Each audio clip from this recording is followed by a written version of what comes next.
अस्सलामुअलैकुम। 45 दिन का सीज़ फायर यूएस और ईरान की जंग के अंदर हर तरफ न्यूज़ चल रही है, लेकिन ना ही इंटरनेशनल मार्केट ने इम्पैक्ट लिया और ना ही पाकिस्तान स्टॉक मार्केट ने आज को इम्पैक्ट लिया। स्लो मार्केट 1000 पॉइंट प्लस गई थी और उसके बाद हमने देखा कि तकरीबन मार्केट 2600 पॉइंट माइनस की तरफ गई और अभी 2000 पॉइंट माइनस है मार्केट। और जो मेनली पॉइंट्स निकले हैं वो यूबीएल बैंक के निकले हैं, क्योंकि हर तरफ न्यूज़ चल रही थी पिछले दिनों के अंदर कि अगर इंटरेस्ट रेट थोड़ा भी बढ़ता है तो यूबीएल बैंक की अर्निंग कम हो जाएगी, लॉस थोड़ा सा यूबीएल बैंक दिखाना शुरू कर देगी। ओवरऑल लॉस नहीं, लेकिन थोड़ा सा जो इसने इन्वेस्टमेंट्स की है उसके ऊपर इसको लॉस हो जाएगा। तो इस वजह से आज हमने देखा कि यूबीएल बैंक लोअर लॉक के पास ट्रेड कर रहा है और तकरीबन 1000 पॉइंट्स यूबीएल बैंक से निकले हुए हैं पूरी मार्केट के अंदर।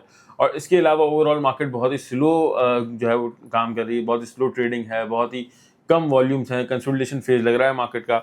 इसके अलावा पाकिस्तान की इकोनॉमिक फ्रंट की तरफ न्यूज़ पे चलते हैं, क्योंकि आपको पता है हर तरफ न्यूज़ चल रही है कि इंटरेस्ट रेट बढ़ सकते हैं। तो अगर हम बात करते हैं ट्रेजरी बिल्स की, टी बिल्स की, जो कि जुम्मे को ऑक्शन हुआ था, वो 11.5% पे हुआ है और इस वक्त मॉनेटरी पॉलिसी 10.5% पे चल रही है। 27 अप्रैल को इंटरेस्ट रेट की पॉलिसी है, यानी कि मॉनेटरी पॉलिसी। तो लेट्स सी क्या इंटरेस्ट रेट बढ़ते हैं या फिर कम होते हैं, क्योंकि इन्फ्लेशन भी इस बार 7.3% पर आया है। इसके अलावा हम बात करते हैं कि जंग की, तो जंग अगर चलती रहेगी तो क्रूड ऑयल बढ़ता रहेगा और क्रूड ऑयल का $1 भी बढ़ना पाकिस्तान की सीमेंट कंपनी, पाकिस्तान की टेक्सटाइल कंपनी और ओवरऑल इकोनॉमी के लिए बहुत ज़्यादा नेगेटिव हो सकता है।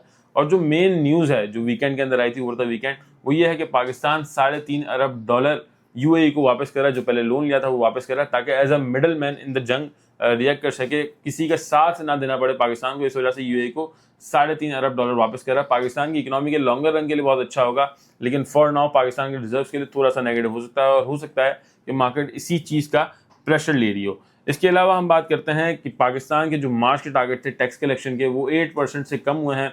ओवरऑल अगर देखें ईयर ऑन ईयर बेसिस पे टैक्स कलेक्शन बढ़ी है, लेकिन जो टारगेट थे वो मीट नहीं हुए। इस वजह से हमने देखा कि पाकिस्तान जो है वो थोड़े बहुत टैक्स पेट्रोलियम के अंदर और दूसरी जगहों पर टैक्सेशन भी बढ़ा रहा है। तो ओवरऑल न्यूज़ पॉजिटिव है। अगर लॉन्गर रन में मार्केट जंग चलती रही तो फिर पाकिस्तान की इकोनॉमी के लिए भी थोड़ा बहुत जो है वो नेगेटिव होना शुरू हो जाएगा। तो जैसे ही जंग खत्म होगी मार्केट को हम बहुत ही से ऊपर जाता हुआ देखेंगे, लेकिन जब तक जंग खत्म नहीं होती है बहुत ही स्लो मोमेंटम रहेगा। तो आपने भी देखभाल के काम करना है और कोई भी शेयर आपको प्रॉफिट के अंदर है जंग खत्म होने से पहले तो आपने सेल करना है और कैश अपने हाथ में रखना है। ज़्यादा नीचे बाइंग का आपको मौका ज़रूर मिलेगा।